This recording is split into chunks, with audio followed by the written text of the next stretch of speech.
మీరు హెపటాలజిస్ట్ అంటే ఏం చేస్తుంటారు? Especially deal with liver health. But actually చెప్పండి, ఫ్యాటీ లివర్ అంటే ఏంటండి? ఇప్పుడు every second scan is a fatty liver. అసలు నార్మల్గా ఫ్యాటీ లివర్ అంటే ఏంటంటే, ఫ్యాటీ లివర్ సిమ్టమ్స్ అసలు ఎలా వస్తాయి అంటే మీరు ఫ్యాటీ లివర్లో అసలు సిమ్టమ్స్ ఉండవు. మేబీ ఒకవేళ ఉంటే 20% కన్నా తక్కువ మందికి. Emotional health and liver health కి ముడిపెడుతూ ఉంటారు. More than liver health, I would say gut health.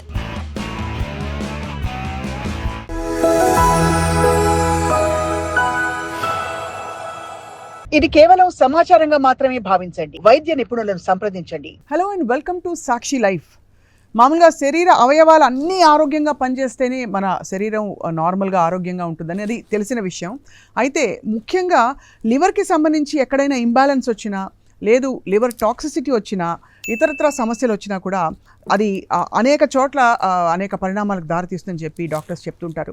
ఇవాళ will talk about something very commonly we here, ఏంటంటే ఫ్యాటీ లివర్. ఫ్యాటీ లివర్ గురించి తెలుసుకునే ముందు let me introduce hour expert today, doctor Kavya. She is the lead hepatologist and liver transplant expert from Kamineni medical hospital. And వారితో మాట్లాడబోతున్నాం. వారి అనుభవంలో వారు చూసిన కామన్ సిమ్టమ్స్ ఏంటి, దానికి నివారణలు ఏంటి అని మాట్లాడదాం. Doctor Kavya, thank you so much for coming. Pleasure is mine అండి, it's lovely to be here. మీరు హెపటాలజిస్ట్ అంటే ఏం చేస్తుంటారు? ఎస్ అండి, this is a most common thing. So hepatologist అంటే we specially deal with liver health. So medical gastroenterology అని మీరు వినే ఉంటారు. Medical gastroenterology is anything from mouth to anus, all are digestion. So అందులో super specialist is hepatology. Hepatology అంటే we deal with liver and biliary system anamata. So anything related to liver and biliary system is called as hepatology, because people are not aware. We put it as liver specialist. Liver specialist అంటాం. మామూలుగా liver dysfunction అన్నది కామన్గా ఒక stage వరకు we ignore it. Correct. ఏదో ఇబ్బంది కలుగుతోంది, అరగట్లేదు, లేకపోతే ఇంకేదేదో సిమ్టమ్స్ వస్తాయి కానీ ఇది. బట్ యాక్చువల్లీ చెప్పండి, ఫ్యాటీ లివర్ అంటే ఏంటండి? It's a very nice topic అండి that you have chosen today, because fatty, నేను as in my specialization, every second's ultrasound scan that I'm seeing is a fatty liver. So it has become more common. Maybe last 7-8 years ముందు అసలు నేను ఇంత చూసేదాన్ని కాదు. Probably 10 స్కాన్స్కి ఒకసారి నేను ఒక ఫ్యాటీ లివర్ చూసేదాన్నేమో. ఇప్పుడు every second scan is a fatty liver. అసలు నార్మల్గా ఫ్యాటీ లివర్ అంటే ఏంటంటే, మన లివర్లో లెస్ దెన్ 10% ఫ్యాట్ అనేది నార్మల్గా ఉంటుంది. Okay, but anything more than that is called as fatty liver. So liver సెల్స్లో ఫ్యాట్ అనేది అక్యుములేట్ అయిపోతుంది అనమాట. దాన్ని మనం ఫ్యాటీ లివర్ అంటాము. So there are several reasons for it. మనం దీన్ని ఎందుకు అడ్రస్ చేయాలంటే, first and foremost is liver is a regenerating organ. అంటే మన బాడీలో something that regrows is liver. So any insult happens in the liver, any injury happens to the liver cells చనిపోతాయి, కానీ అవి మళ్ళీ రీగ్రో అయ్యే ఛాన్స్ లివర్కు ఉంది. ఆ కెపాసిటీ, ఆ టెండెన్సీ, ఆ ఫంక్షన్ లివర్కు ఉంది. So whatever insult is there, liver cell death అయినా కూడా రీగ్రో అవుతుంది, కాబట్టి దాన్ని కాపాడుకోవటం ఈజీ. ఓకే, సో ఇప్పుడు ఫ్యాటీ లివర్ ఉన్నా కూడా if we're addressing it, that fatty liver can vanish, but it has to be done the right way with right guidance అనమాట. ఫ్యాటీ లివర్ సిమ్టమ్స్ అసలు ఎలా వస్తాయి అంటే, మీరు స్కాన్కి పంపించాల్సిన అవసరం ఎందుకు వస్తుంది? సో నేను చూసే generally fatty livers to begin with ఏంటంటే, మాస్టర్ హెల్త్ చెకప్లో చేయించుకునే వాళ్ళు మనకి కామన్గా వస్తారనమాట. అంటే ఎల్ఎఫ్టీ చేయించుకుని వస్తారా? ఎల్ఎఫ్టీ నార్మల్ అల్ట్రాసౌండ్ అబ్డోమిన్ అనమాట. సో కానీ there are people who generally, ఇప్పుడు మీరు అడిగినట్టు సిమ్టమ్స్ ఏముంటాయని అడిగారు కదా, 80% ఆఫ్ ద పీపుల్కి సిమ్టమ్సే ఉండవు. ఫ్యాటీ లివరే కాదండి, I'm gonna eventually probably liver progression ఉన్నప్పుడు కూడా అసలు సిమ్టమ్స్ ఉంటాయా అనేది నేను చెప్తాను. సో ఫ్యాటీ లివర్లో అసలు సిమ్టమ్స్ ఉండవు. మేబీ ఒకవేళ ఉంటే 20% కన్నా తక్కువ మందికి రైట్ సైడ్ ఆఫ్ ద అబ్డోమిన్లో కొంచెం డిస్కంఫర్ట్ అనేది ఉండొచ్చు. అంటే దాన్ని పెయిన్ అని చెప్పలేము, but some kind of discomfort. అది కూడా ఎందుకు ఉండొచ్చు అంటే, లివర్ అనేది ఫ్యాట్ వల్ల కొంచెం ఎన్లార్జ్ అయింది అనుకోండి, లివర్ చుట్టూ ఒక క్యాప్స్యూల్ ఉంటుందన్నమాట. ఆ క్యాప్స్యూల్ ఎన్లార్జ్ అయితే కొంచెం స్ట్రెచ్ అయ్యి పెయిన్ వచ్చే ఛాన్స్ ఉంటుంది. సో పెయిన్ అంటే they some kind of I feel some discomfort అని అంటారు. సో దానివల్ల చేసే వాళ్ళు కూడా ఉంటారు. సో బట్ నేను చూసేది ఏంటంటే, మాస్టర్ హెల్త్ చెకప్లో చేయించుకునే వాళ్ళని ఐ రెగ్యులర్లీ సీ. లివర్ అంటే పెయిన్ అనేది right side of the stomach వస్తుంది. కరెక్ట్ అండి. సో భాగంలోనా, ఈ right side, right hypochondriac reason అని అంటాం మనం. సో వెనకాల ఇక్కడ ఉండేదేమో కిడ్నీస్, సో ఇన్ ఫ్రంట్ ఇక్కడ ఉండేది liver.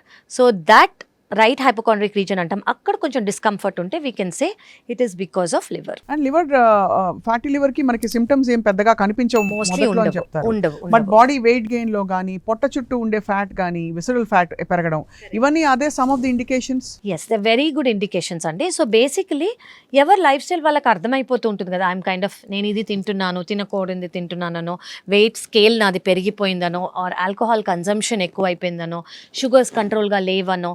So all that the individual మనకి మనంతటే తెలిసిపోతూ ఉంటుంది.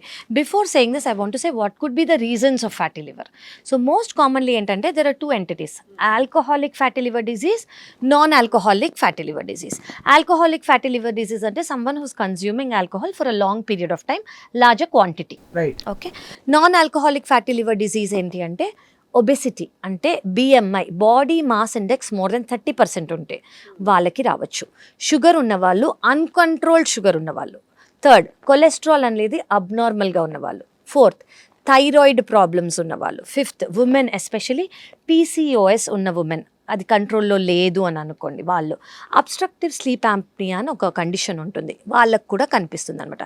So these are the most common things. So fatty లివర్ని మేమేమంటామంటే it's a metabolic component of, it's a hepatic component of the metabolic syndrome. So sugar, BP వీళ్ళందరికీ liver component ఉంది అనుకోండి, దీన్ని we called as hepatic component of the metabolic syndrome. So it is very important. ఎందుకు అంటే liver does many functions. Liver is like the main organ of the body. దాని వల్లే చాలా functions అవుతుంటాయి. సో లివర్లో ఫ్యాట్ అనేది అక్యుములేట్ అయితేనంటే దాని functions next స్టేజ్కి వెళ్ళి డిట్యూరియేట్ అవుతూ ఉంటాయి అనమాట. So it is very important because most of the detoxification మన బాడీలో ఏదైతే అవసరం లేదో అది లివర్, కరెక్ట్, లివరే డీటాక్సిఫై చేసేసి మోషన్ ద్వారా బయటికి పంపిస్తుంది అనమాట. That is it. చాలా మంది emotional health and liver health కి ముడిపెడుతూ ఉంటారు. యాజ్ అ మెడికల్ ప్రొఫెషనల్ మీరు ఈ థియరీకి సబ్స్క్రైబ్ చేస్తారా? ఎస్ అండి. More than liver health I would say gut health. So gut health is directly related to brain. So emotional brain health directly related to gut health. So ఈ మధ్య there is a lot of awareness which is very good, but దాని గురించి ఎవరన్నా ఏమైనా చేస్తున్నారా I'm really not knowing. So it is a good thing that మనం దీని గురించి మాట్లాడుతున్నాం కాబట్టి. సో గట్ బ్రెయిన్ డిస్బ్యాలెన్స్ ఉందనుకోండి, బ్యాలెన్స్ అనేది లేదు. జనరలీ ఏంటి అంటే మన గట్ మైక్రోబయోటా, అంటే మన గట్కి ఆల్రెడీ చాలా మైక్రో ఆర్గానిజమ్స్ ఉంటాయి మన గట్లోనే, అది అబ్జార్ప్షన్కి సెవరల్ ఫంక్షన్స్ చేయడానికి. సో ఈ గట్ బ్యాక్టీరియా, కొన్ని గుడ్ బ్యాక్టీరియా ఉంటే small amounts of bad bacteria కూడా ఉంటుంది. సో మన ఇమోషనల్ స్ట్రెస్ వల్ల కానివ్వండి, ఇమోషనల్ ఇంబ్యాలెన్స్ వల్ల కానివ్వండి, ఇమోషనల్ కండిషన్స్ వల్ల కానివ్వండి, గుడ్ బ్యాక్టీరియా అనేది తక్కువ అయ్యే ఛాన్స్ ఉంటుంది. ఈ డిస్బ్యాలెన్స్ వల్ల it directly affects the brain అనమాట. So this is so that is why ఈ మధ్య I think people are more aware. Probiotic intake అని కానివ్వండి, అవన్నీ చాలా ఎక్కువ తీసుకుంటున్నారు. సో ఎవరి మీదైనా ముద్ర వేసే ముందు, లేబుల్స్ వేసే ముందు వీళ్ళకి ప్రాబ్లం ఉంది, వాళ్ళకి ఆ ప్రాబ్లం ఉందని, మేబీ వాళ్ళ గట్ హెల్త్ సరిగ్గా లేదనే ఒక ఆలోచన, అవగాహన ఉండాలి మనకి. 100% అండి. This is a very nice topic మీరు చెప్పింది. గట్ హెల్త్ని మనం చాలా మటుకు ఇంపార్టెన్స్ ఇచ్చి దాన్ని ట్రీట్ చేసామనుకోండి, కొంతమందికి ఇమోషనలీ కూడా దే ఫీల్ బెటర్. ఇప్పుడు ఒక కండిషన్ ఉంది గ్యాస్ట్రెంట్రాలజీలో, మన ఇదిలో ఐబిఎస్, ఇరిటబుల్ బవల్ సిండ్రోమ్ అని. ఇరిటబుల్ బవల్ సిండ్రోమ్ ఉన్న వాళ్ళకి ఈ గట్ ఇంకా బ్రెయిన్ మిస్ మ్యాచ్ అయినందుకు, ఆ బ్యాలెన్స్ అనేది మిస్ మ్యాచ్ అయినందుకు వాళ్ళకి డయేరియల్ ఎపిసోడ్స్ వస్తాయి. ఇప్పుడు leave about mental health, because of their imbalance diarrhoeal episodes రావచ్చు, యాంగ్జైటీ ఎపిసోడ్స్ రావచ్చు, క్రాంప్స్ రావచ్చు. All the medical tests will be normal. So you are treating gut health, you are treating mental health, and IBS will be treated. చాలా మంచి point చెప్పారు. అయితే doctor Kavya, మామూలుగా liver డిసీజ్లో మనకి fatty liver alcoholic అని చెప్పారు. ఆల్కహాల్ తాగిన వాళ్ళందరికీ వస్తుందా fatty liver? Is it moderation తాగిన వాళ్ళకి రాదు, లేదు ఎక్కువ తాగిన వాళ్ళకి కూడా కొంతమందికి రాదు అని అంటారా? ఎస్ అండి.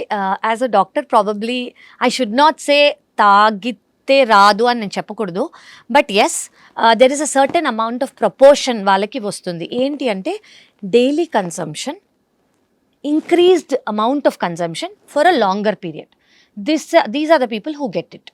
సో ఇప్పుడు కొంతమంది ఉన్నారు, they don't drink but they binge drink at once. అంటే వన్స్ అ మంత్ తీసుకుంటున్నారు అనుకోండి, ఒక సాటర్డే ఒక Sunday they ten to drink more than 360 ml. That is called binge drinking. వాళ్ళకు కూడా వచ్చే ఛాన్స్ ఉంటుంది.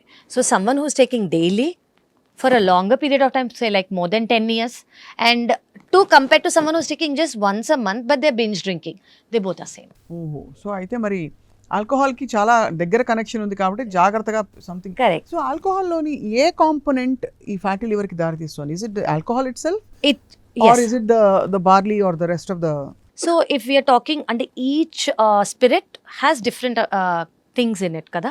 So basically it is mainly the alcohol. Okay. Alcohol that is causing all this, whether it is because of that కొన్నిట్లో ఏంటి ఈ spirit కి ఇది barley add చేస్తారు, ఇంకో దానికి గ్రేప్స్ యాడ్ చేస్తారు, ఇంకో దానికి etcetera. So what they say, వీటిలలో డిఫరెన్స్ ఏంటంటే క్యాలరీస్ మాత్రమే. If it is beer it is barley, so దీని క్యాలరీస్ ఎంత, వైన్ అంటే గ్రేప్స్ దీని క్యాలరీస్ ఎంత, but everything the common thing is alcohol. చాలా సర్ప్రైజింగ్. ఆల్కహాల్లో అంత క్యాలరీస్ ఉంటాయా? That So it depends on liver. yes, it'll alcohol. Which kind of drink are you talking? So ఒక alcohol, suppose you take an alcohol and a whole pizza, which do you think is more dangerous? Depends on the volume that you're taking. If it is 30 ml and if it is so vodka and all also have potato in it. So chala, what is it made of? What is the drink made of? Even the drink that you're taking, ante oka cocktail అనుకోండి, అందులో sugar add అయి ఉంటుంది, sugar syrup add అయి ఉంటుంది, ఒక fruit add అయి ఉంటుంది, ఒక ప్రిజర్వేటివ్తో ఉన్న సిరప్ జ్యూస్ యాడ్ అయి ఉంటుంది. So what are you drinking అన్నది చాలా ఇంపార్టెంట్. చాలా important. And the quantity. Example non alcoholic మాక్టైల్స్కి తీసుకున్నా కూడా మీరు అనేది ఏమిటంటే calorifically if you are actually అంటే అవి పెంచుకుంటూ పోతే క్యాలరీస్ మాత్రం అది కూడా ఫ్యాటీ లివర్గా పరిణమించవచ్చు. 100%. సో ఇందులో ఏంటంటే alcohol plus calories will effect the liver. ఇందులో without calories. alcohol calories will affect the liver. So but both has an impact. Basically diet and calories play a very important role. అది main, అది that's what I wanted to hear. So మనకి కామన్గా ఏం కాదులే అని తీసుకునే ఒక 5-6 foods చెప్పండి మనకి ఫ్యాటీ లివర్కి ఎక్కువ దారి తీసే అవకాశాలు ఉన్నాయి అని చెప్పేవి. సో ఎక్కువ దారి తీసేవి అని అంటే వాట్, నా ఫస్ట్ థింగ్ ఇస్, మనం ఇప్పుడే ఆల్కహాల్ గురించి మాట్లాడాం, I think that is the most important. Second thing, more carbohydrate rich food, more fat rich foods. So fat rich అనుకోండి, ఇప్పుడు మనం స్ట్రీట్ మీద వెళ్తున్నాం అనుకోండి, రీయూజ్డ్ ఆయిల్స్లో చేసిన ఏవైనా, that could be bajji, punugulu, you just name it, samosa, all of that, sweets, అందులో trans fats ఉంటాయనా? exactly, that's the word. Trans fats అనేవి ఎందులో అయితే ఎక్కువ ఉంటాయో they lead us to fatty liver directly. They're directly connected to it. Second thing ఏంటంటే, ఇప్పుడు మనం సూపర్ మార్కెట్స్కి వెళ్ళామనుకోండి, they will write sugar free whatever, but actually what we have to see are the labels. ఈ లేబుల్స్లో fructose corn syrup ఉందా? Avoid. That is most important. Preservatives లేవు, sugar లేదు. యాక్చువల్లీ షుగర్ లేదు అన్న వాటి ఇంగ్రీడియంట్స్ మీద కూడా షుగర్ ఉంటుంది. If you just look at the labels, so you have to see there is no sugar, you have to see there are no preservatives. Preservatives are actually more harmful than anything else. Right. So that is more important. So carbohydrates and low fat and low carbohydrates are better than high fat and high carbohydrate for liver. So generally ఒక well balanced diet అనేది మనకు ఉండాలి. ఇప్పుడు మనము diet తీసుకున్నాం అనుకోండి, rice, I would always say eat rice, don't deprive yourself of rice, okay, but portion is controlled. If you're taking 1 big bowl of rice, reduce it to 1 small cup. Have fiber అంటే any greens that you can take, okay. Then protein, vegetarian అనుకోండి, dal most common, rajma, chana, soya beans కానివ్వండి, స్ప్రౌట్స్తో కూరలు కానివ్వండి, these are most common. Non vegetarian అనుకోండి, lean meats such as chicken, fish, egg white. So you're having fiber, you're having protein, you're having carbohydrates. Good fat ante I would say coconut oil or ghee. Adi. Nicely homemade organic ghee. So this is a well balanced diet. But have more of these side dishes than the rice. That is a balanced diet. If you're taking that, and I would always suggest, have your meal before 7 o'clock in the night. So try to avoid. So this మన అమ్మమ్మ వాళ్ళు, తాతగారు వాళ్ళు ఎప్పటి నుంచో follow అవుతున్నది ఇది. ఇప్పుడు ఇంటర్మిటెంట్ ఫాస్టింగ్ అని it is coming up and it is working wonders అని all our studies are saying. It actually works wonders.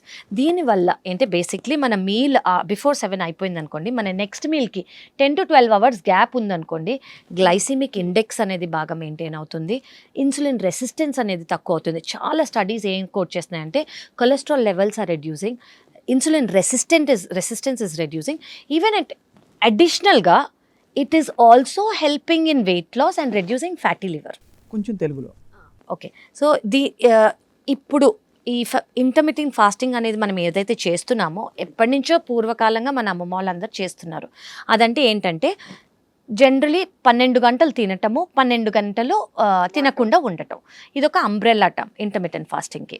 So తినే టైం ఏ టైంలో అయితే మీరు తింటున్నారో ఆ టైం మీరు జనరలీ మీ డిన్నర్ సాయంకాలం 7 ముందు కంప్లీట్ చేశారనుకోండి, అది ఇంకా చాలా మంచిది. సో ఈ 12 అవర్స్ ఉన్న గ్యాప్లో మనకి స్టడీస్ ఏం రివీల్ చేస్తున్నాయంటే ఇన్సులిన్ రెసిస్టెన్స్ అనేది తగ్గుతుంది, కొలెస్ట్రాల్ లెవెల్స్ అనేవి తగ్గుతున్నాయి. దీంతో యాడెడ్ బెనిఫిట్గా వెయిట్ లాస్ కూడా అవుతుంది, మజిల్ లాస్ అవ్వట్లేదు. మజిల్ మంచిగా మెయింటైన్ అయ్యి ఫ్యాట్ లాస్ మాత్రమే అవుతుంది. అండ్ దీనివల్ల ఫ్యాటీ లివర్ కూడా ఇంప్రూవ్ అవుతుంది. Thank you very much doctor Kavya. Thank you so much.